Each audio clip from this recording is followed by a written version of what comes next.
Ok, pessoal, muito boa tarde a todos. Dando sequência a esses nossos encontros aqui em nosso espaço Caminho da Luz, o tema que nós vamos abordar hoje em nossa conferência é o karma das catástrofes geológicas. Com esta conferência, nós fechamos um grupo de 4 conferências onde nós falamos sobre o karma. O primeiro DVD da série, nós falamos sobre a primeira conferência da série, sobre a lei do karma, onde a gente discute a lei de encarnação, como as almas encarnam, quais os critérios para essa alma reencarnar, em quais condições, levando em consideração as suas experiências de vidas anteriores. Isso, né? E a lei planetária do karma como um todo. Por que toda essa humanidade está nas trevas? Porque toda essa humanidade não percebe a sua dimensão espiritual, a sua consciência espiritual, ou a sua natureza espiritual. Por que raramente alguém se lembra de suas vidas anteriores? Então é um planeta que tem regras para que essa alma encarne e permaneça nessa escuridão por um determinado número de tempo. Depois nós fizemos um outro que é chamado a lei, ou seja, o karma planetário. O planeta como um todo, né? O karma para o planeta geral do planeta. Ok?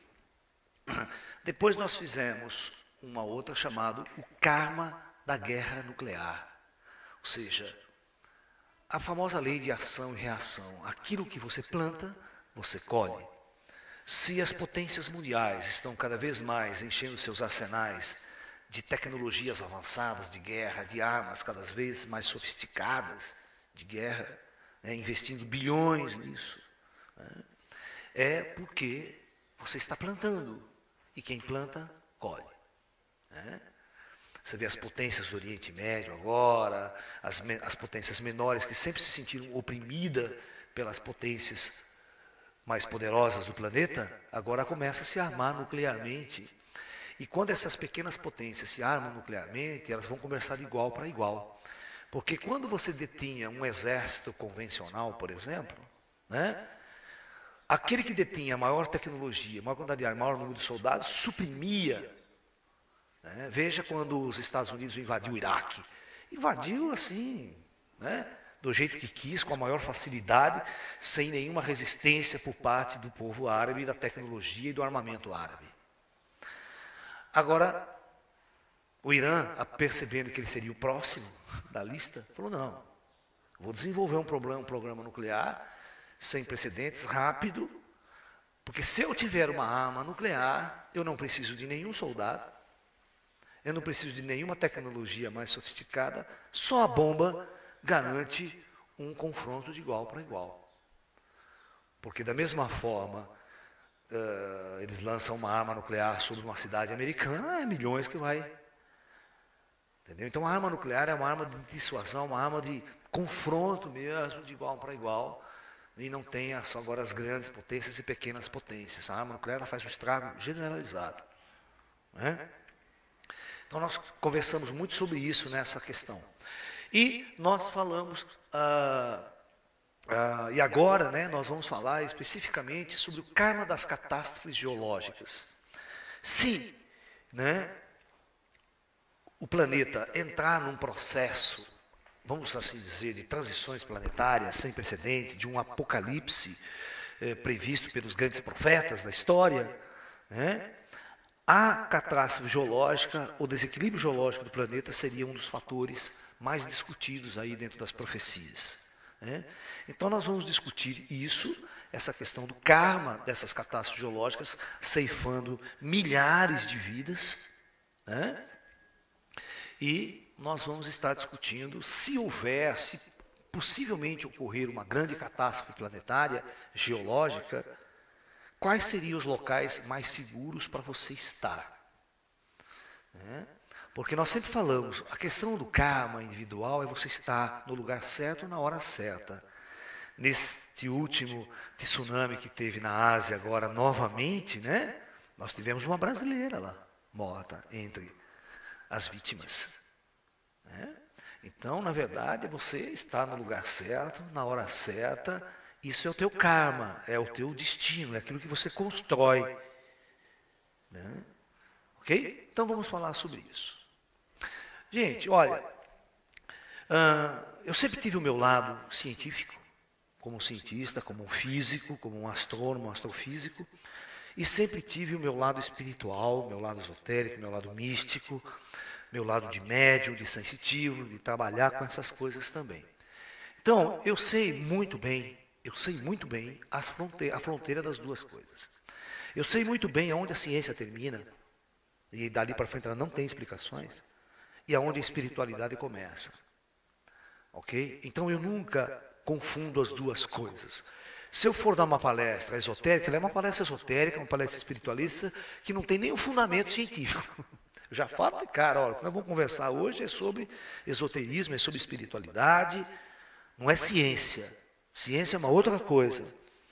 Tá? O dia que nós vamos falar sobre ciência, nós vamos falar sobre física, nós vamos falar sobre matemática, sobre física quântica, e possivelmente fazendo essa ponte com a espiritualidade. Então eu sei muito bem essas duas coisas. Muito bem. Então, eu no meu lado esotérico, no meu lado místico, eu sempre fui um estudioso muito profundo das profecias. Estudei muito Nostradamus, né? Estudei muito as profecias da Bíblia, e todo tipo de profeta da antiguidade eu levantava, eu estudava, procurava entender melhor. Eu desde criança também, desde muito criança, eu tenho certos sonhos repetitivos relativo à questão de grandes destruições. Tá?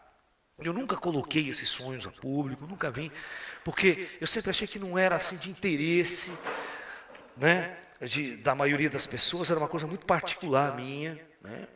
E nas minhas investigações, eu sempre vi também muitas pessoas que chegavam até mim e relatavam seus sonhos, sonhos repetitivos, relativo a essas questões até apocalípticas. Né? No Brasil, eu acompanhei muitos sensitivos, muito paranormais, que tinham visões muito fortes, apocalípticas. Estudei esses indivíduos, né? Participei de grupos com esses indivíduos. Né? E sempre fui estudioso dessa área, vamos dizer assim, transitória, da transição planetária, essa questão toda. E, como médium, como sensitivo, eu trabalhei durante muitos anos incorporando, recebendo entidades espirituais, fazendo um trabalho com um grupo, com o meu grupo. Fiz isso durante muitos anos. Né? Ligado à ufologia esotérica, ligado ao conhecimento oriental, aos mestres orientais, aos nossos guias orientais, porque eu tenho uma escola de Tai Chi, de Kung Fu, onde vocês estão aqui, o nosso espaço é uma escola de Tai Chi, é uma escola de artes marciais orientais. Então eu sempre estudei muito a medicina chinesa, todo o conhecimento oriental, budismo, taoísmo, né? A formação espiritual do ser mesmo. Né? Então esses guias espirituais nos orientaram muito na minha formação, desde a minha juventude, né? Até a idade que eu estou hoje. Então ele sempre foi um alicerce fundamental na nossa formação da personalidade. Esses mestres, esses guias espirituais, nos ensinaram muito, muito mesmo essa questão de nossa personalidade, essa questão de acreditar em si mesmo, no espírito, de aprender a viver e a conviver com esse planeta neste mundo. Muito bem. Eu sempre, com as entidades espirituais, com os irmãos das estrelas, no nosso envolvimento com a pesquisa ufológica, através de sensitivos, através de paranormais, e através também da minha mediunidade, do meu irmão e de muitas outras pessoas que a gente está envolvido nisso há muito tempo. Um belo dia, né, eu, em contato com esses guias espirituais, era 91, 92, tá? Essa época, eu fiz um questionamento com ele, essa questão do apocalipse, essa questão da transição planetária. Tá? Então, este ser que se apresentou neste dia para mim, que nós estávamos conversando sobre isso, ele me disse uma coisa, que raramente ou dificilmente um ser humano iria receber objetivamente uma informação direta, com datas precisas e o momento que essas coisas iriam acontecer. Por quê? porque isso envolve o karma planetário. Ou seja, isso envolve o karma de individual das pessoas. Por exemplo, você já pensou se chega uma pessoa, né, e avisa, olha, no dia tal, na hora tal, vai acontecer um gigantesco terremoto e uma tsunami aqui, nesse ponto. Resultado, foge todo mundo. Né? Se as pessoas acreditarem no sensitivo, todo mundo sai, todo mundo fica esperando, e aquelas pessoas não são mortas, ou deveriam ser mortas por uma questão do seu próprio destino, por uma questão do seu próprio karma. Né? Por exemplo, a questão do World Trade Center em Nova York. Você já pensou se chega um paranormal, um sensitivo, e falou, às 9 horas da manhã do dia tal, 11 de setembro, os terroristas irão atacar esse prédio e irão destruir esses 2 prédios. E sai na mídia, sai na CNN, sai tudo. De duas uma. Ou os terroristas desistem de fazer esse ataque, porque o governo vai ficar alerta, né? Os aeroportos vão ficar todos alertas, concorda comigo? Eles vão desistir desse dia de ataque, aí vão falar que o paranormal é que é ruim. Vocês me entendem? Eles vão falar que o paranormal é ruim, porque na verdade os caras não foram. Ficaram todos em alerta, saiu todo mundo ao prédio, derrubou o prédio para quê? O ataque só tem sentido se pegar a turma de surpresa. Então veja, toda vez que um paranormal intervém, a história muda. As coisas mudam, o fenômeno passa a não acontecer. Quando envolve relações humanas, no caso do World Trade Center. Mas veja bem, mesmo se alguém avisasse, ou um paranormal dissesse isso, muitas daquelas pessoas que têm um karma a cumprir, que deveriam estar naquele lugar, naquela situação, que foram mortas por esse atentado, ou seja, seria uma intervenção superior. Você concorda que seria uma forma de intervenção superior? O superior estaria intervindo para que eventos não acontecessem, ou para que pessoas fossem libertadas. E às vezes o karma da pessoa, a própria vida que a pessoa construiu, a colocou naquele lugar, a colocou naquela condição. Ok? Eu dou um exemplo muito típico do que é estar no lugar certo, na hora certa, de acordo com o teu karma. O karma é a tua escolha, como você escolhe a tua vida.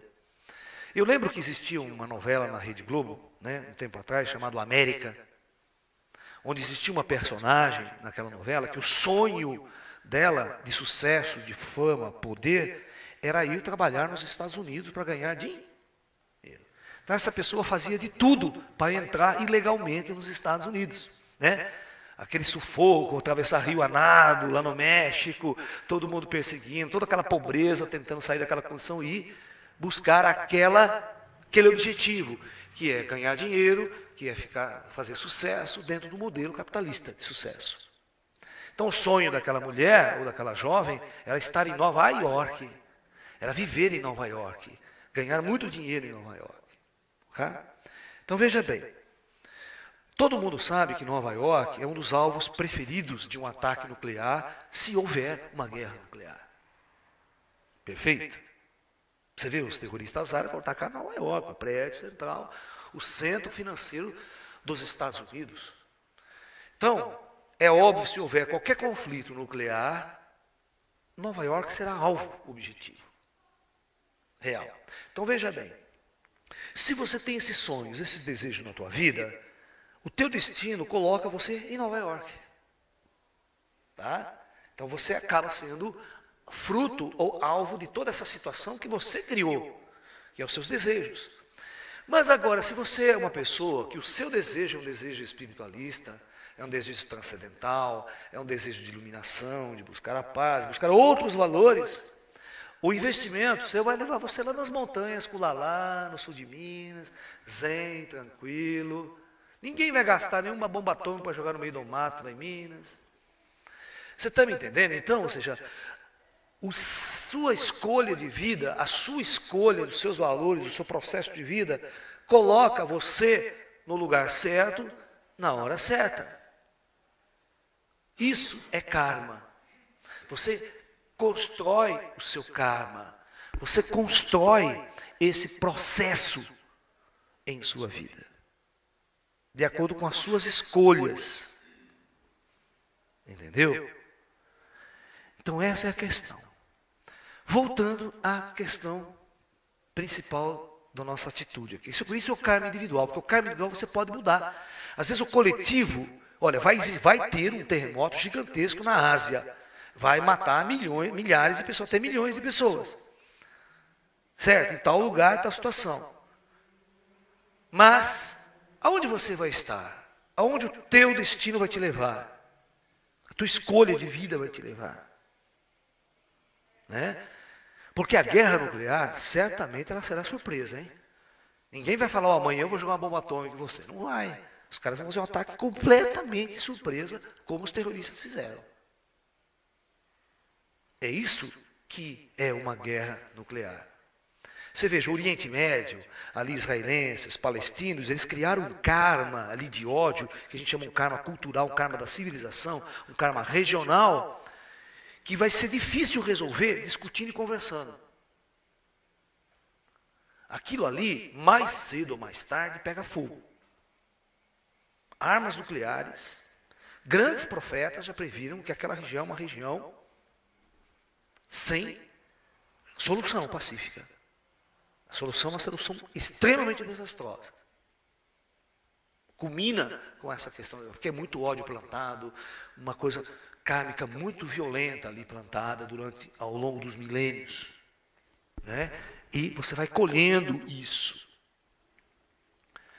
Então, voltando a essa questão, quando eu consultei os nossos mestres, esse meu guia espiritual, ele disse assim para mim, olha, Laércio, é óbvio que eu não posso falar a data do evento, porque eu estaria alterando o karma coletivo. Mas ele falou assim para mim, olha, eu vou contar uma coisa para você, tá? E em cima disso você vai ficar atento. Olha, cara, ele simplesmente projetou com a tecnologia dele o mapa mundi da Terra e apontou exatamente um ponto, falou, neste ponto aqui, tá? Isso foi em 92. Nesse ponto, quando acontecer nesse ponto um grande terremoto no oceano, e esse terremoto gerar uma gigantesca onda, um maremoto, que vai devastar todas essas zonas costeiras aqui, este é o sinal que eu dou para você. Eu falei assim para ele, mas quando isso irá acontecer? Ele falou, não posso dizer, fique atento.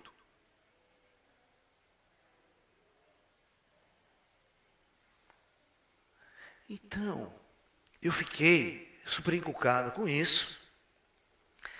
No dia seguinte, eu lembro que isso foi um dia à noite, no dia seguinte, eu morava em São Paulo, nessa época eu tinha um espaço em São Paulo, no Brooklyn, ali na rua Texas, ali no Brooklyn. Eu resolvi montar uma palestra especificamente para falar sobre essa coisa, essa questão. Para os meus alunos, para os amigos do meu grupo, as pessoas que estavam muito próximas a mim. Ok? E eu montei essa palestra, eu fiz os mapas, vários mapas em cartolina. Naquela época não existia computador, não existia projetor de vídeo, nada disso. Eu fiz na mão, na cartolina, certo? Mostrando tudo o que ele tinha me dito. E fiz essa palestra e gravei essa palestra na época. Uma palestra de cerca de 2 horas. Né? E hoje está nesse vídeo essa palestra. Está aqui. Tá? Ó, essa palestra foi proferida em 15/7/92. Tá? Sobre a previsão da tsunami da Ásia. Então veja bem, agora eu quero que você foque esse desenho, esse primeiro desenho aqui, dá um zoom, beleza, aqui mesmo que você vai ver, os caras da câmera vão chegar nele aí, bem caprichado. Olha, no mapa que eu fiz a palestra para o pessoal e falei, aqui está o mapa da região da Indonésia. Todos esses pontos vermelhos aqui no mapa é considerado uma zona sísmica e zona vulcânica, muito intensa. essa região, essas linhas são linhas de junção de placas tectônicas, que eu já vou já explicar para vocês o que é uma placa tectônica, como é que funciona isso. Tá? E esse meu mestre, ele apontou esse mapa, esse ponto aqui, ó. Eu coloquei o ponto e coloquei a zona de convergência das ondas, ia acontecer um grande terremoto nessa zona, e iria devastar toda uma região costeira aqui. No Sri Lanka, na Índia, Tailândia, que fica aqui, e toda essa região ia sofrer muito. Até as costas da Austrália aqui, as ondas chegaram com uma certa intensidade, mas não causou muita destruição, mas nessa região. Oficialmente teve 350 mil mortos, no entanto, extraoficialmente, o povo da ilha fala que passou de 1 milhão de pessoas mortas. E o terremoto acontecido aqui em 2000 foi o maior terremoto já registrado na face da história. Tá? Muito bem. Então eu quero que vocês entendam que isso foi feito em 92, esse alerta. E o engraçado é que eu fiz essa palestra no Clube Pinheiros, em São Paulo, com mais de 400 pessoas no auditório assistindo essa mesma palestra. E a diretora do Clube Pinheiros filmou essa palestra em VHS, ela tem a fita até hoje. Eu fui para Santos, também, em Santos, e dei essa palestra num teatro que eles alugaram lá, também tinha mais de 400 pessoas. Eu acho que eu fiz umas 20 palestras dessa pelo Brasil, com esse tema, repetindo esse tema. E as pessoas me perguntavam, mas quando isso vai acontecer? O professor falava, não sei, essa informação eu não recebi. A única coisa é que eles pediram para que eu ficasse totalmente alerta quando isso acontecesse. Ok? Bom, em 92, passou 93, 94, parei, não dei mais essas palestras, não toquei mais no assunto. O tempo foi passando. No entanto, a maior parte das pessoas esperavam a virada de 2000. 1999, 2000, né? Tinha muitos profetas que convergiam datas para isso. Muita gente fugiu lá para o Planalto Central, montou comunidades, tal. Passa a virada do milênio e nada. Eu lembro até que chegou 2001, 2002, muitas comunidades acabaram lá, acabaram se desfazendo, o pessoal voltou para São Paulo. Você vai lá hoje em Alto Paraíso, por exemplo, está tudo falido lá. As pousadas, os núcleos esotéricos, tudo falido, tudo desistido, tudo voltaram para as cidades. Tá? Aí, quando chega no dia 26 de dezembro de 2004, um dia após o Natal, tá? Ocorre então um gigantesco terremoto, um dos maiores terremotos registrados na face da Terra até hoje, atingindo mais de 9 pontos na escala Richter. Terremotos na escala 9 é um absurdo de potente. E olha, e esse terremoto foi tão devastador, foi praticamente o maior terremoto já registrado pelos cientistas até hoje. Teve um outro no Chile, parecido com isso, que a diferença foi de 0,1 grau só, na escala Richter. Então, nunca se registrou, na recente era moderna, né, um terremoto de tal envergadura, nos sismógrafos internacionais. E pasmem, foque aqui para mim, aonde ocorreu esse terremoto, nesse segundo, que esse é o ponto verdadeiro, né, de onde ocorreu. E por incrível que pareça, olha o ponto onde ocorreu o tsunami da Ásia. Está vendo? Na ponta da Indonésia, da ilha de Sumatra aqui. Olha o meu mapa.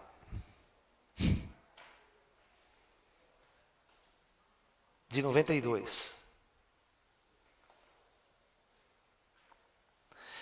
Vocês não queiram saber, eu tinha toda uma viagem marcada para o final de ano, para passear, e ir para as montanhas, mas o meu telefone não parava de tocar o meu computador entupiu os e-mails. Gente desesperada que tinha assistido as minhas palestras em São Paulo, há tantos anos atrás, gente que tinha a minha fita na mão. Laércio, eu fui conferir na fita de novo. Eu fui assistir sua palestra outra vez aqui. E é tudo aquilo que você falou. No mesmo lugar, no mesmo ponto, e devastando com uma onda gigantesca as regiões costeiras. O problema é que quando o tsunami aconteceu, demorou 4, 5, 6 dias para as pessoas terem uma dimensão da tragédia.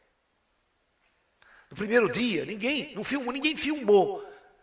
Não existia na região nenhum sistema de alarmes de tsunami, você sabia disso? Porque não dava tsunami na região. Não era uma região que você fala para mim, dava tsunami sempre.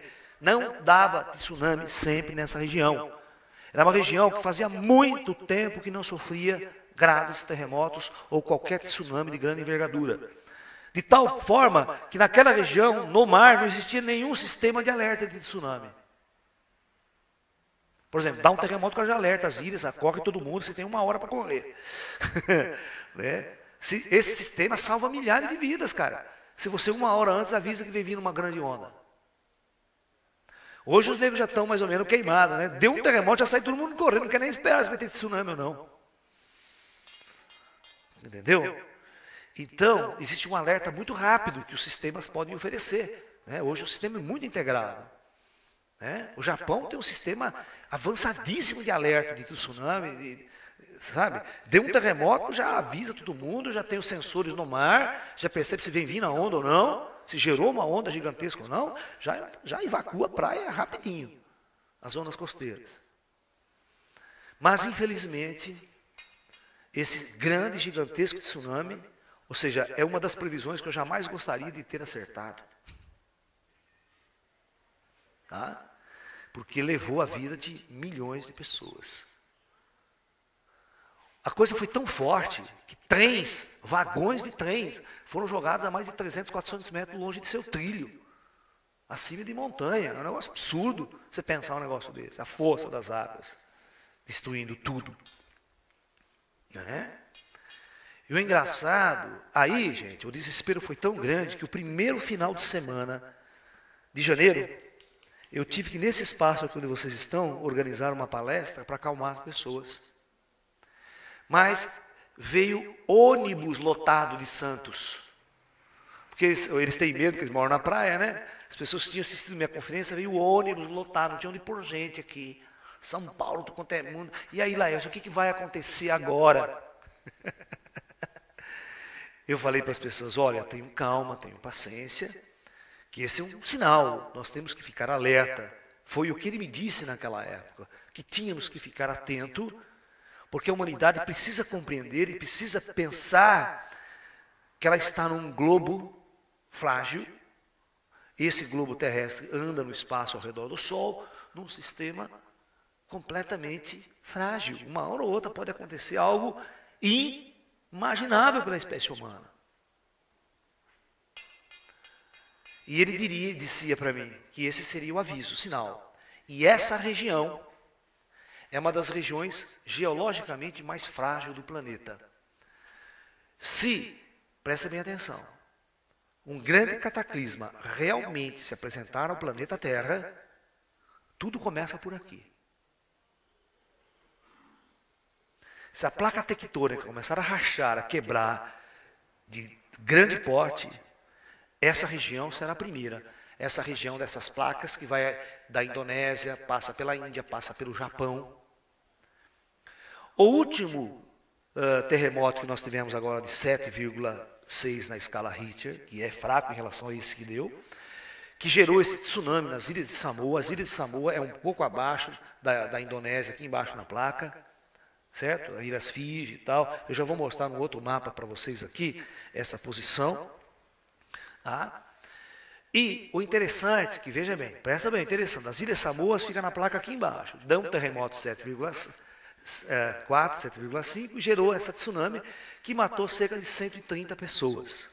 Né? 150 pessoas. No entanto, no dia seguinte a esse tsunami, esse terremoto, deu um outro nessa região da Indonésia, novamente.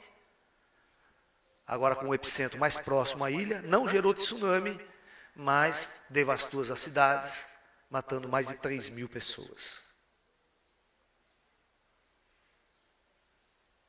Então essa região continua sendo uma região de alerta. As coisas estão acontecendo. Agora eu vou explicar para vocês como é que esses eventos acontecem, estudando a geologia do planeta, para vocês entenderem como é que a coisa funciona, ok? Arielle, por favor, mostra o planeta Terra aqui, na sua parte interna. Foca bem aqui para mim. Né? Muito bem.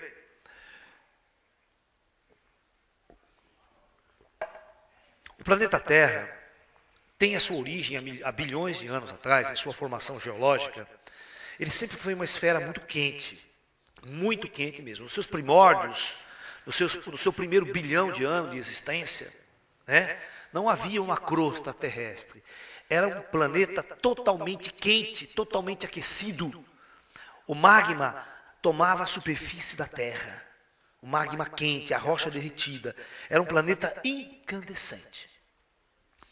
Como é muito difícil, né? Como é muito difícil o nosso planeta esfriar, trocar calor com o espaço, o planeta demora muito tempo para esfriar, porque ele não está em contato com nenhuma matéria e a perda de calor por radiação no espaço é muito pequena. Então, o planeta demora realmente bilhões de anos para perder calor, perder energia e esfriar. E é óbvio que a parte externa do planeta, a parte externa que nós chamamos de crosta terrestre ou a litosfera, essa parte foi esfriando e foi endurecendo. Ok? No entanto, abaixo dessa crosta terrestre, o magma ainda continua muito quente. Muito quente. Então, os cientistas dividem a estrutura do núcleo da Terra, da parte interna da Terra, da seguinte forma. Lá dentro nós temos um núcleo, uma parte muito aquecida, formada de, provavelmente os cientistas acreditam que seja de ferro e níquel. Tá? Nós temos um núcleo mais externo e uma área que nós chamamos de manto, tá? Que é as zonas de convecção térmica, onde a rocha é muito aquecida, não esfriou, está a alta, a milhares de graus de temperatura, certo? E mais na superfície aqui nós temos a crosta terrestre, a parte dura, endurecida da Terra. A crosta terrestre, ela varia desde 10 quilômetros de espessura até 60 quilômetros de espessura nas regiões continentais. Nas zonas marítimas, onde a crosta é mais fina, onde o mar, na base do mar, né, no fundo do mar, então nós temos a crosta mais fina, chegando até 10 quilômetros de espessura.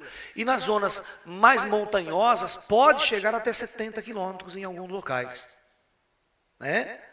Então, os terremotos, eles sempre vão acontecer entre 60 quilômetros de profundidade ou 10 quilômetros, dependendo da região onde ele vai acontecer. Ok?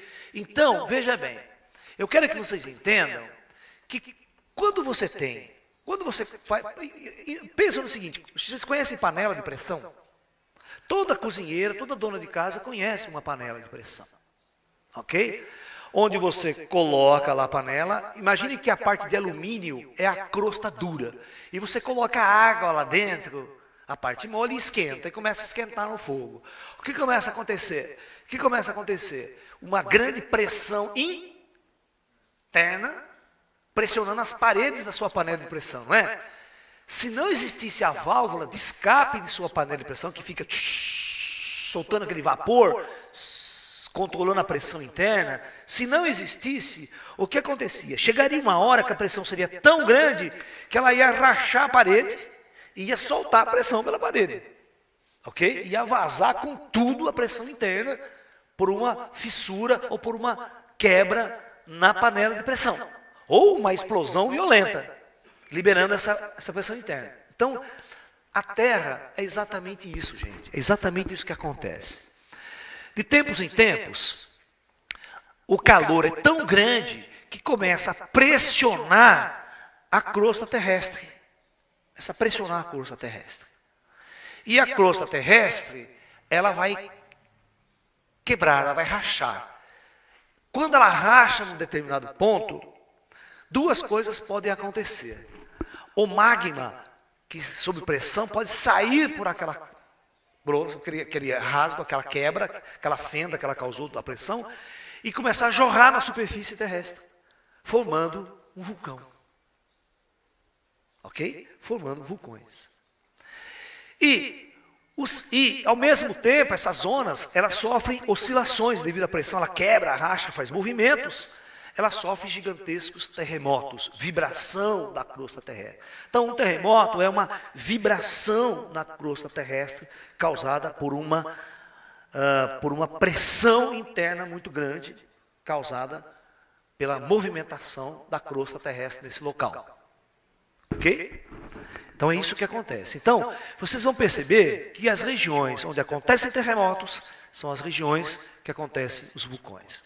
Então, na década de 50, 60, os cientistas já começaram com os instrumentos mais modernos, com o advento do satélite, com o advento de tecnologias de infravermelho, de detecção mais profunda, usando satélites, eles começaram a mapear o planeta inteiro e ver aonde no planeta tinha vulcões e aonde no planeta existia mais terremotos.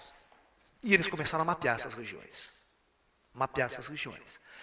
E, ao findar todo esse projeto, que demorou alguns anos, e reunindo muitos grupos de pesquisadores locais, de navios que andavam pelo oceano para mapear as zonas, através de sondas radares, para mapear também o relevo debaixo do mar, as cordilheiras de montanhas que existem abaixo do mar. Então, eles levantaram um mapa que é exatamente este. Passa para mim aqui, foca aqui ele. Esse mapa deu uma ideia muito interessante para os cientistas sobre a estrutura da crosta terrestre e os locais aonde existem rachaduras na crosta terrestre. Rachaduras mesmo. Então, veja bem, se nós olharmos aqui, tem um mapa mundi, tá? E nós vamos ver que essa linha preta que existe aqui são todas as zonas de sísmica e onde tem vulcões. Então, no meio do Oceano Atlântico, tem essa linha aqui. Se você vê aqui, na costa da América do Sul, na costa oeste da América do Sul, tá? Você tem uma linha que sobe aqui, ó, passa por todo o canto da América, passa pelas ilhas, passa pelo Caribe aqui e sobe ao lado da costa oeste americana, mexicana, oeste, e aqui você vai encontrar a grande falha geológica de San Andreas, né? Que sobe pela Califórnia e vai tudo aqui, ok? Então, na região da Indonésia, nós temos exatamente essa linha aqui, ó, que sai, passa pelo Himalaia, e vem, desce, passa pela costa oeste também da ilha de Sumatra, da Indonésia toda, faz esse contorno aqui só para a placa das Filipinas, que tem a Filipina e depois tem o Japão lá em cima. Então, o Japão, a Indonésia, está na beira de um abismo. Esses países estão na beira de um abismo. Né? Olha, onde deu o terremoto nas Ilhas Samoa é exatamente a continuação dessa placa, dessa fenda, que vem aqui, ó. É aqui que deu o terremoto das Ilhas Samoa, aqui, ó, nessa região. Ok? Então, na verdade, olha que interessante. O planeta foi dividido em placas, conhecida pela teoria das placas tectônicas. Ou seja, imagine que a Terra é um ovo, com aquela casquinha de ovo. Em dentro tem o núcleo, que é a gema, né? E a clara em volta. Imagina que você começa a esquentar isso aí, a pressão interna, ela trinca, faz trinca em toda a casca. Essa trinca que forma, gera essas trincas na crosta terrestre, onde a placa realmente quebra. E quando ela quebra, essas placas elas ficam móveis, elas oscilam assim, ó. E são placas gigantescas. Por exemplo, aqui nós temos uma placa, ó, que cabe a América do Sul inteira. Essa placa cabe a África inteirinha. Essa outra placa aqui, ela cabe à Austrália, que está fora do mar, né, que está a terra que fica para cima do mar, e tudo que está no fundo do mar, se você acompanhar, os vulcões estão aqui, as zonas sísmicas estão aqui abaixo do mar, abaixo do oceano. Né? Então, se você esgotasse todos os oceanos da Terra, você teria, então, as profundidades marítimas, as placas, né? Aí você entenderia bem o movimento das placas. Então, na verdade, o que acontece é mais ou menos o seguinte, né? Quando eu tenho aqui, no centro da Terra, no centro do oceano, eu tenho a junção de duas placas. Quando eu tenho a junção, presta bem atenção.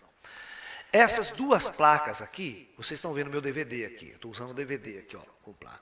Essas placas são assim, elas se movimentam de duas maneiras.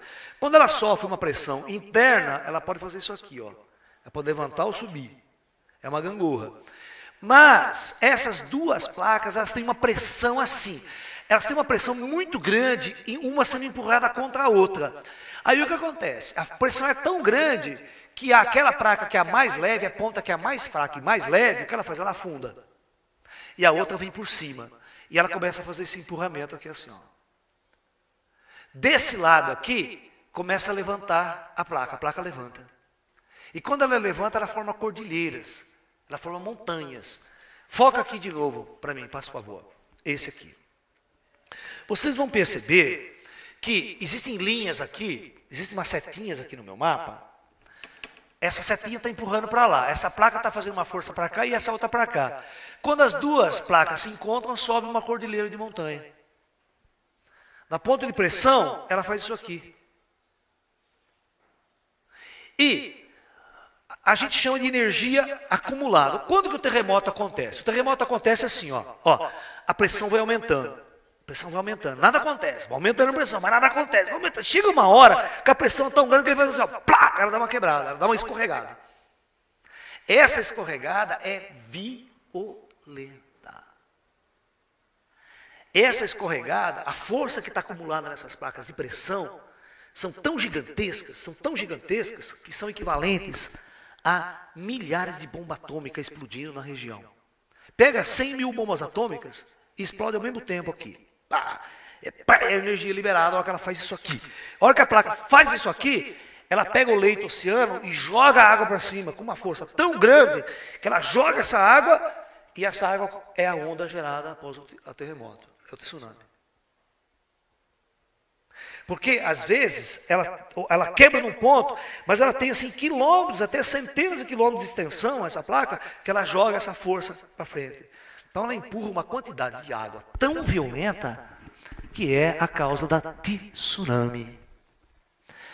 Agora, quando a zona de quebra ou de cisão da placa, ou de subducção, que a gente chama, está no continente, não no oceano, não vai haver tsunami, mas vai gerar um grande terremoto. Então, o terremoto dá esse impacto, dá essa pressão, a terra vibra. Por alguns segundos ou até minutos.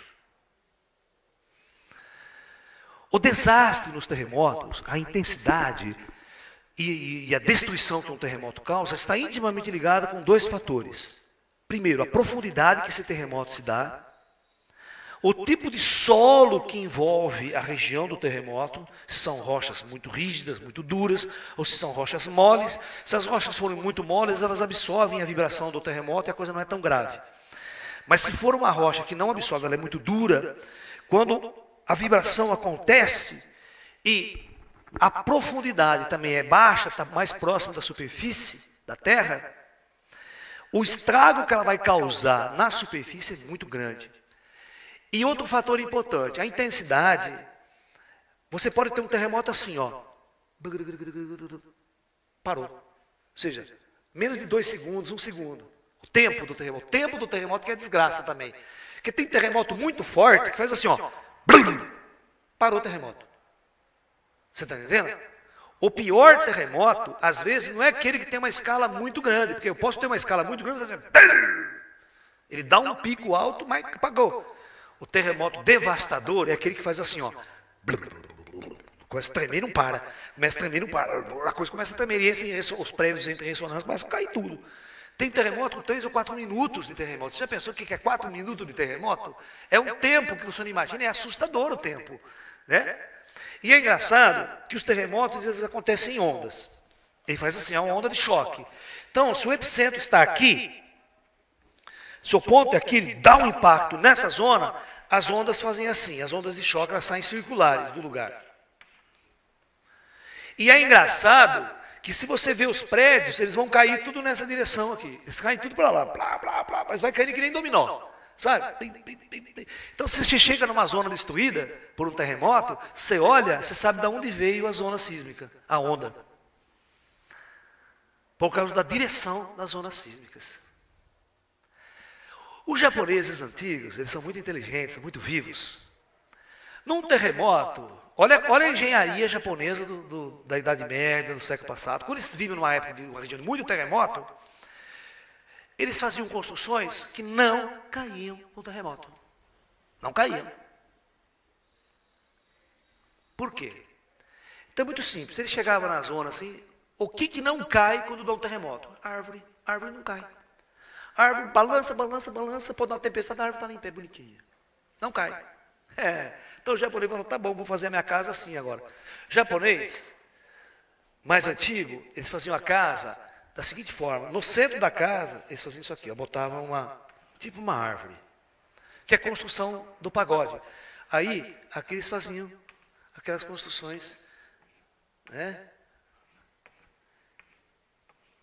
apoiadas no chão, assim, tudo de madeira. Existiam, claro, suportes aqui, mas o centro era um baita de uma viga de uma árvore inteira, quando ele trancava ali, construía em volta. Aí vinha o terremoto, ele balançava tudo a casa, mas não caía. Hoje, construções de concreto, de prédio, cai tudo, cara. Fica um em pé. Principalmente em países pobres como a Indonésia. Como o Japão é um país rico financeiramente, eles conseguem construir muitos prédios que suportam até certa intensidade de oscilação de terremoto. Eles têm a base móvel. Eles fazem o Japão chega ao cúmulo de fazer prédio hoje gigantesco e colocar todo esse prédio em cima de rodinha. Em cima de roda. Sabia? Aí vem a onda, o prédio só faz assim, ó, ele anda na rodinha, para lá e para cá, mas não balança o prédio inteiro. O prédio não oscila. Eles têm uma tecnologia de colocar aqui no prédio, presta bem atenção, eles colocam um pêndulo aqui, uma parte de aço muito pesada aqui, que contrabalanceia a oscilação do prédio, não deixa o prédio oscilar. Entendeu? Fica um pêndulo lá parado no centro do prédio, lá tem um buraco, você faz um buraco no prédio, bota um pêndulo lá, amarrado, um peso muito grande. Quando dá o terremoto, o pêndulo balança e o prédio não faz oscilação para rachar e quebrar a sua estrutura principal. Mas isso demanda muito gasto, ou seja, o preço do prédio dobra do edifício, ou triplica às vezes. Então, países muito pobres não usam essa tecnologia. E você vê, a Indonésia, um país extremamente pobre, um local extremamente de pessoas simples, humildes, nas zonas das mais perigosas do planeta, eu já estou alertando há muito tempo, e o Japão vai sofrer um gigantesco terremoto em breve. O Japão vai sofrer muito em épocas futuras. Mesmo com a sua tecnologia avançada. Não se esqueça que o grande terremoto de Kobe matou milhares de pessoas. Em 1900 no começo do século, 1900, não lembro a data agora, se é 1910, 1911, Tóquio teve um gigantesco terremoto. Por incrível que pareça, a maior parte das pessoas morreram depois do terremoto, no incêndio. As casas eram todas de madeira, o Japão tradicional. Então, deu o tsunami, os incêndios, ou seja, deu o terremoto, os incêndios começaram a proliferar. Fogão, tudo que estava aceso, cada madeira. E não tinha como os bombeiros chegar, porque as ruas estavam todas interditadas, tudo arrebentadas. Os bombeiros não conseguem chegar ao local para apagar incêndio. Então o incêndio começa a proliferar. A coisa foi tão grave que existia uma praça central ali no Japão, presta atenção, uma praça central, que o povo começou a se acumular. Quase que 60 mil pessoas acumularam naquela praça. E se acredita que todos morreram queimados. Pensou? Milhares de pessoas morreram queimadas, não tem para onde fugir. Porque a cidade começou a incendiar, porque eles se refugiaram na praça, né? Por causa do terremoto e tal. Todo mundo sai das casas, ninguém fica em casa, porque tem os terremotos secundários. Né? E fica ali na praça. E o fogo, a fumaceira começava a vir, não tinha para onde fugir. E milhares de pessoas morreram queimadas após o terremoto. Agora você pensa no aspecto kármico da coisa. É você estar num lugar, estar numa situação que você não consegue sair. É terrível essa experiência. Terrível. E o Japão hoje convive, não sei se vocês sabem, com cerca de mais de 100 terremotos por dia. De escala abaixo de 2, 3. Todo dia treme a terra no Japão nessa escala de 2, 3. Isso é normal. O japonês está acostumado. A escala sísmica, ela é uma escala, a escala Richter, por exemplo, é uma escala logarítmica. O que significa isso? Cada terremoto da escala é 100 vezes maior que o anterior. Ou seja, ok?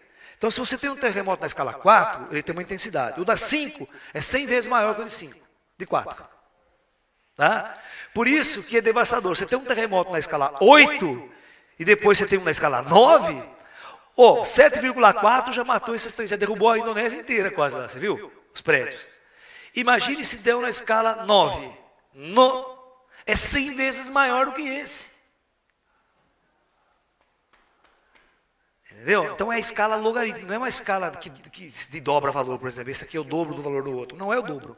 É 100 vezes maior do que o anterior. Entendeu? 100 vezes maior, 100 vezes maior, 100 vezes maior. E assim vai. Por isso que a gente tem uma escala logarítmica. É uma escala que dá uma curva assim, ó. Ou seja, a curva logarítmica ela é assim, né? Ó. Ok? Ela é assim, ó. Né?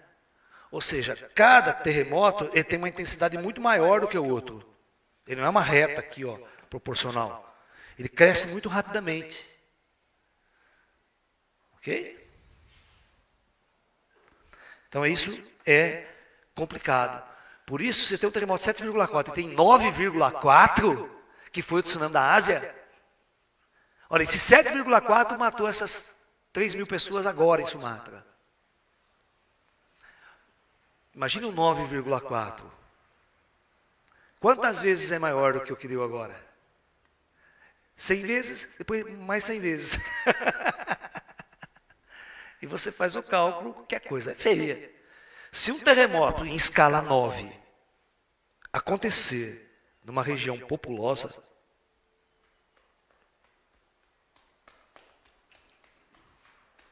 se acontecer no Japão, sobra muito pouco para contar a história.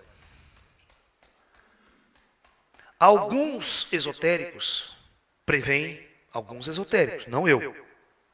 Alguns esotéricos preveem que, num processo apocalíptico, num processo de transição planetária, os terremotos possam chegar num absurdo de escala 12.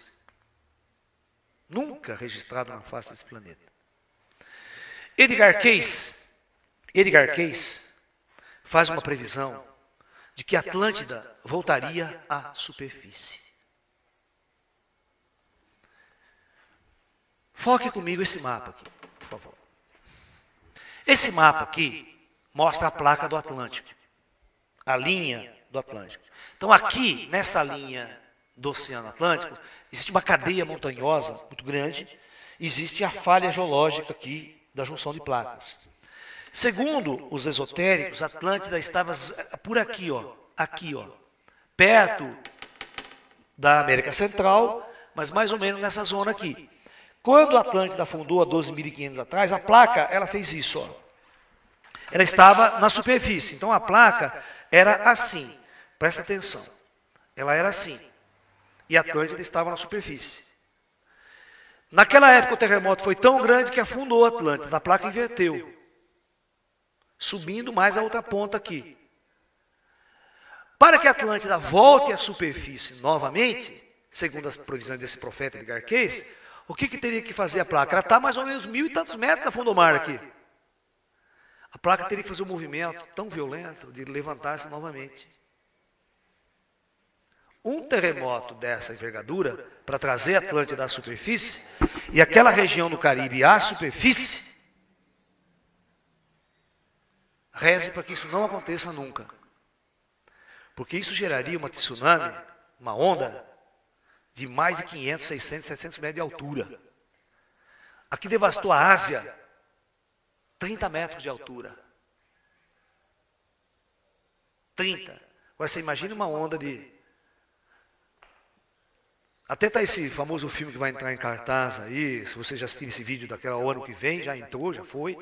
Não sei a qualidade do filme, se é bom ou não, mas tem um filme sobre 2012 aí, que o trailer dele já é devastador, né? É tão devastador que a onda atinge os Alpes, né? E atinge o Himalaia, atinge os mosteiros lá no Himalaia, que estão a quase 5, 6 mil metros de altura. Pô, aí não tem como sobreviver, né?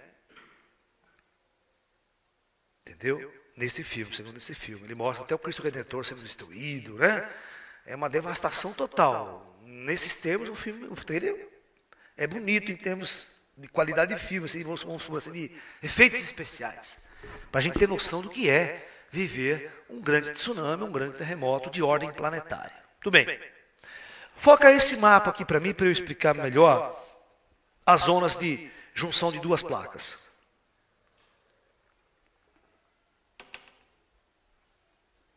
Aqui nós temos um desenho, onde nós temos essa placa que está no fundo do oceano aqui, essa aqui, e essa outra. Aqui nós temos a fenda, ó. Nós temos a fenda aqui. Nesse ponto, essa placa é a mais leve, ela afunda, e a outra vem por cima.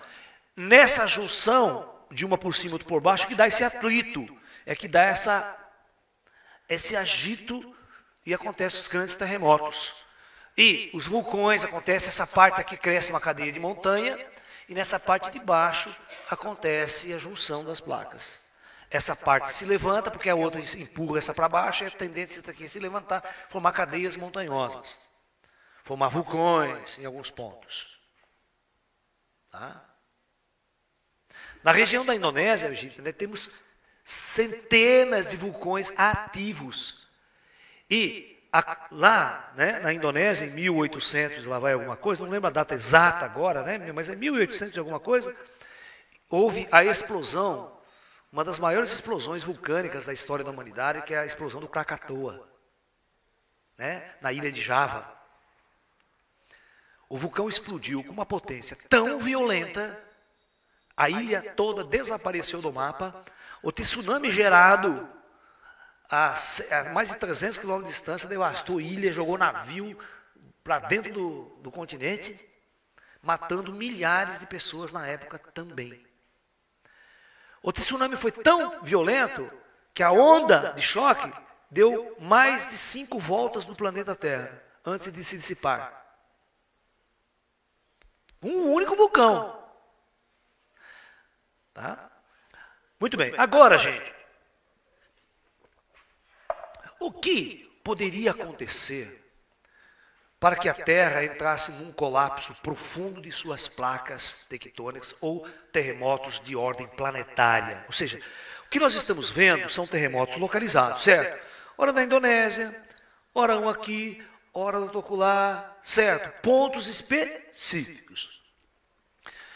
A pergunta que muitos alunos me fazem é o seguinte: Laércio, o que poderia gerar, e eu como cientista também ando pesquisando muito, o que poderia gerar um evento cataclísmico de ordem planetária? Ou seja, onde todo o planeta sofresse impactos terríveis e ao mesmo tempo, onde desestabilizasse toda a crosta terrestre. Então tem dois motivos. O núcleo da Terra, se o núcleo da Terra sofrer alguma alteração violenta, magnética, certo? Por alguma atividade externa do Sol, por exemplo, uma influência muito violenta, que o fluxo mude, que há uma mudança de fluxo, e, portanto, muito atrito e um aumento gigantesco da temperatura no núcleo da Terra, isso geraria uma pressão sem precedentes na crosta terrestre e poderia causar um terremoto gigantesco a ponto de deslocar os níveis das placas mesmo. Ok? Uma outra situação é o impacto de um corpo celeste, um asteroide caindo na Terra, um cometa, de praticamente acima de 1 quilômetro, 2 quilômetros, 3 quilômetros, 4 quilômetros de diâmetro, uma massa desse tipo, chocando-se em algum ponto da Terra, poderia desestabilizar toda a crosta terrestre. Olha, pensa bem, um asteroide de 5 quilômetros, 5, caindo em qualquer parte da Terra, geraria em todo o planeta ondas de choque terríveis. A placa romperia, terremotos na escala 12 na maior parte do planeta, e ondas que superariam seus 1000 metros de altitude nas zonas costeiras. E poderia levar praticamente o planeta à extinção, se você não tivesse no lugar certo, na hora certa. Dá-se de contar que 2/3 da humanidade hoje habitam zonas costeiras. Então, se nós tivéssemos um impacto primário, ou um terremoto de sem precedentes, que começasse a afetar todas as partes do planeta, nós poderíamos perder diretamente 2/3 da nossa humanidade. Isso seria quase 4 bilhões de habitantes no primeiro impacto. E aí sobreviver aqueles que estão distantes das zonas costeiras seria um problema sério, porque o planeta estaria afetado climaticamente, estruturalmente. Porque a gente pergunta, quando que o planeta vai estabilizar? Porque você pode ter uma instabilidade em um determinado momento, mas quanto tempo demora para ele se estabilizar e as coisas voltarem ao normal? Em termos climáticos, em termos geológicos, as placas se assentarem. É uma coisa que não dá para prever. Né?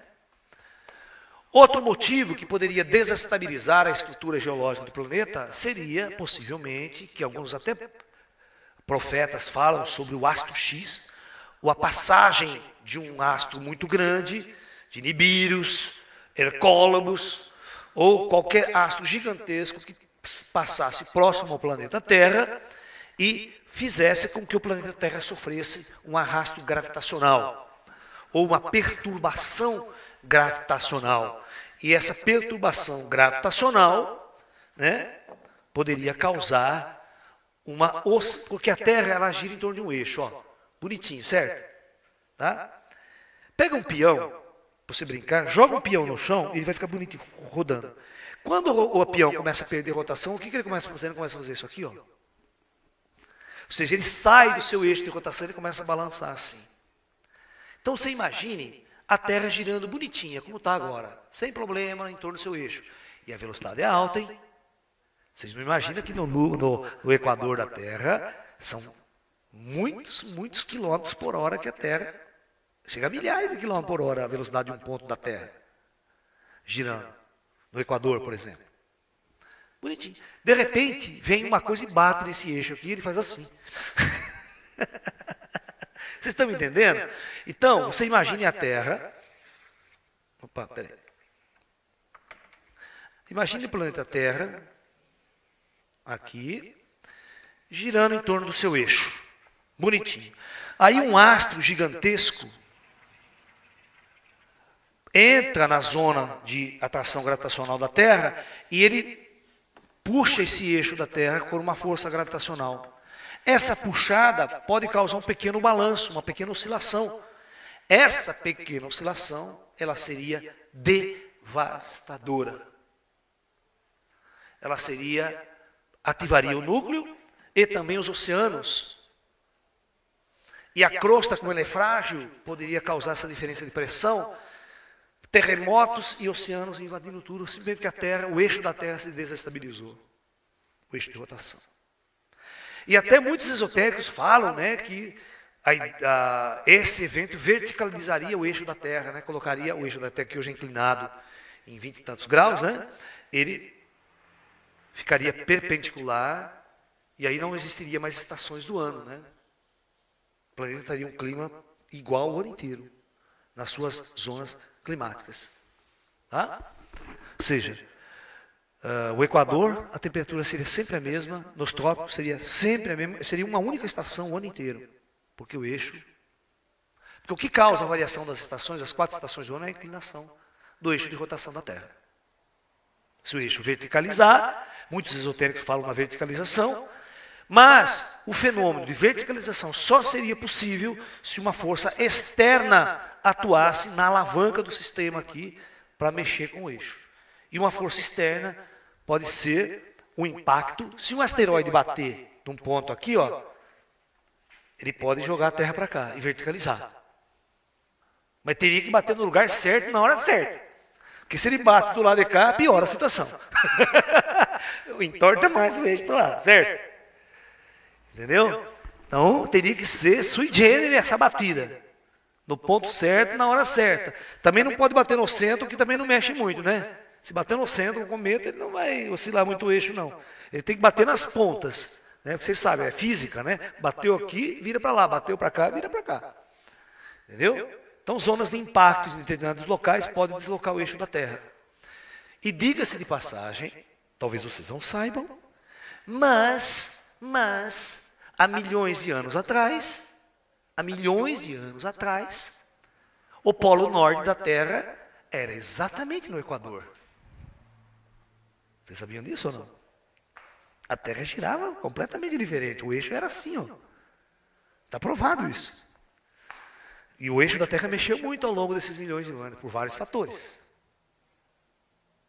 Entendeu? Então significa que eventos astronômicos que podem alterar a estabilidade da Terra podem acontecer. Isso não é previsão de paranormal sensitivo. A física, a astrofísica, ela já coloca mais de 10 formas que o planeta Terra pode ir à extinção por questões tipicamente científicas. De eventos astronômicos que podem acontecer.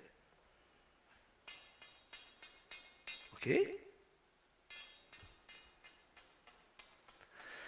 Vocês podem aí, o History Channel já passou muito disso, o Discovery já passou muito essas questões, as várias formas que o planeta Terra pode ir à extinção. De forma real, física, científica. Tá? Ok? Então, basicamente, as nossas informações é essa. Agora, claro que todo mundo me pergunta, Laércio, se acontecer isso, se os terremotos começarem a acontecer, os eventos apocalípticos e proféticos começarem a se manifestar, o que eu faço? Corro para onde? Todo mundo já quer saber aonde eu vou. Engraçado, sabe o que é engraçado? Muitas pessoas perguntaram para mim, lá em 94, 95, 96, Laércio, você que sabe de todas essas coisas, você não fugiu ainda, você não foi para o mato? Eu falei assim para ele, o dia que eu for, que eu correr, você pode correr atrás. Que o bicho vai pegar. Porque enquanto eu não correr, eu não fugir, porque a minha missão é ainda com as pessoas. Então a missão de educar, de levar, de ensinar, de esclarecer, de acordar as pessoas, de tirar as pessoas desse estado de zumbiloide. Né? Olha que termo legal, zumbiloide. Né? Isso faz parte do lalaísmo. Então, zumbiloide, o cara zumbi, indo trabalhar todo dia, volta para casa, assiste novela, liga o rádio no Faustão no domingo e volta para casa, vai trabalhar. Esse é o zumbiloide. É o cara que não tem a mínima conexão com o seu mundo, com o seu planeta, com o cosmos, com o universo, com a sua alma, com o seu espírito. Ele é um androide, fabricado pelas universidades, para servir o sistema capitalista. Ele é isso. Ele não tem alma, não tem espírito, ele é uma máquina programada que nem o Rambo, programado para matar. Porque é isso que a sociedade faz com os seres humanos, programam para uma atividade. O Rambo foi programado para ser um soldado, programado para matar. Aqueles que estão tudo no Iraque, lá, todos aqueles negros lá, tirando, matando, iraquianos, sem sentido, nem sabe por que estão lá. Se uma entrevista, estou para defender meu país. E da mesma forma, as universidades programam engenheiros, programam médicos, programam isso, aquilo, para servir o sistema. Mas jamais para questionar sobre a sua existência, sobre o seu mundo, sobre a sua alma, sobre o seu espírito. Isso, Ok? Essas são as políticas. Então, de repente, o ser humano precisa acordar. O meu papel é acordar as pessoas, elas estão na superfície de um planeta muito frágil. Ela tem uma alma, ela tem um espírito, e ela precisa ser feliz. Ela precisa se libertar dessa condição de escravidão social que foi imposto para ela. Esses famosos sistemas ideológicos políticos decadentes, onde a única pessoa que enriquece são os chefes de Estado, são os políticos, são os patrões, e você tem 99,9% da miséria. Os países de terceiro mundo na miséria, tudo na miséria, porque não há como subir, não há como ascender essas pessoas. O sistema não vai permitir nunca. Porque é um sistema piramidal de poder. Então, o homem precisa acordar, ele precisa se libertar dessa escravidão, ele precisa voltar para o seu interior, para a sua alma. As pessoas sempre me perguntaram o seguinte, eu como cientista, não como esotérico, se eu acreditava na Terceira Guerra Mundial. Eu sempre acreditei na Terceira Guerra Mundial, que mais cedo ou mais tarde, esses arsenais nucleares seriam utilizados no conflito. Por isso eu até escrevi um livro, uma época, muito tempo atrás, chamado Manual de Sobrevivência à Guerra Nuclear. Olha, eu fiz um estudo, né, em 1900 e lá vai pancada, 1978, eu fiz um estudo dentro da Unicamp com um grupo de amigos meus. Foi um trabalho que nós fizemos para um curso que nós tínhamos de física nuclear na faculdade. E na época é que se estava se instalando a primeira usina de Angra dos Reis, a usina nuclear brasileira comprada dos alemães, aquele puta conflito, instala, não instala, aqueles debates, né? Então nós levantamos os efeitos que uma explosão de uma usina nuclear causaria na região ou para o Brasil e também os efeitos de uma guerra nuclear para o Brasil. Então nós publicamos esse livrinho aqui. O que você deve fazer se acontecer uma guerra nuclear no mundo? Para tentar sobreviver, para tentar se... né? Muito bem.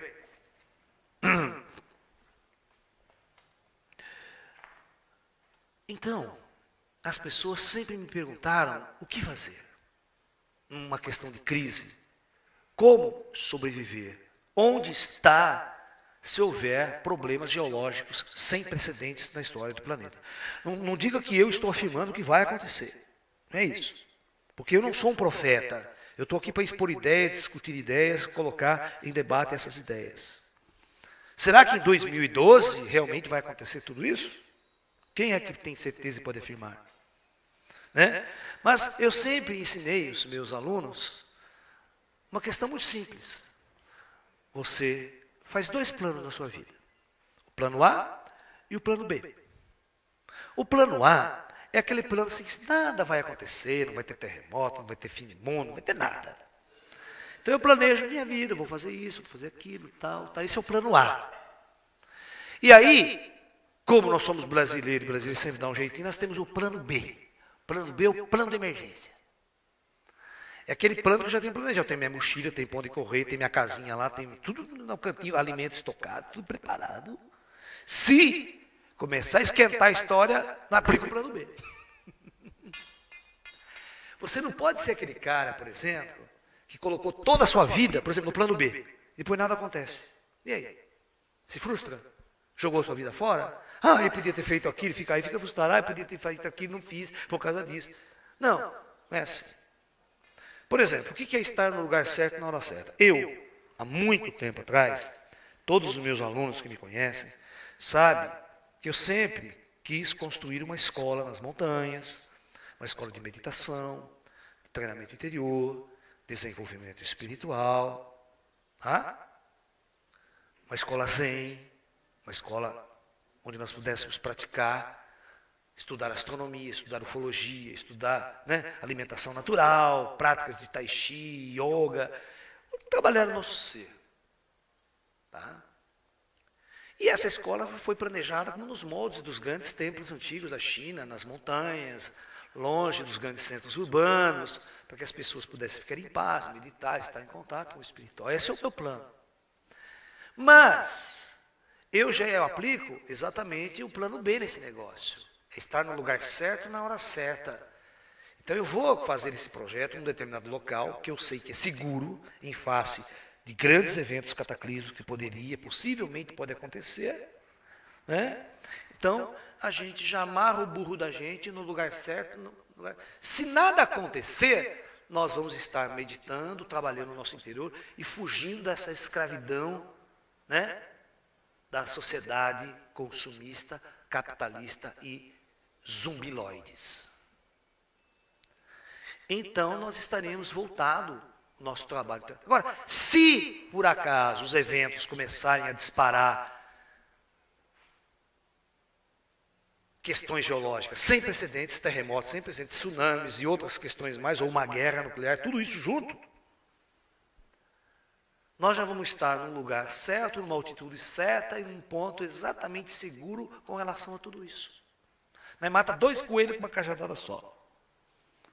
Né? Então, eu fiz um levantamento para o Brasil dos locais que eu acho mais seguros em relação a esses eventos. Tá? Isso não significa que os eventos irão acontecer, é apenas um estudo técnico, um estudo científico da coisa. Tá? Projetem esse mapa, por favor. Esse último. Muito bem. Pode dar um zoom maior aqui nessa parte aqui para mim. Isso. Esse é um mapa da América do Sul, parte do Brasil que mais nos interessa. Aqui vocês veem a Cordilheira dos Andes. Na Cordilheira dos Andes, você não deve estar, porque é uma zona sísmica muito violenta, porque faz parte da zona de elevação da placa, né? Da placa do Pacífico, aqui dessa fenda do Pacífico, da junção. Então você não pode estar ali, que ali é uma zona de pressão. Se o planeta começar a agitar, essa parte aqui vai agitar pra caramba, oscilar pra caramba. Então eu sempre ensino às pessoas uma coisa muito simples mesmo. A placa tectônica ela tem 2 pontas, essa e essa.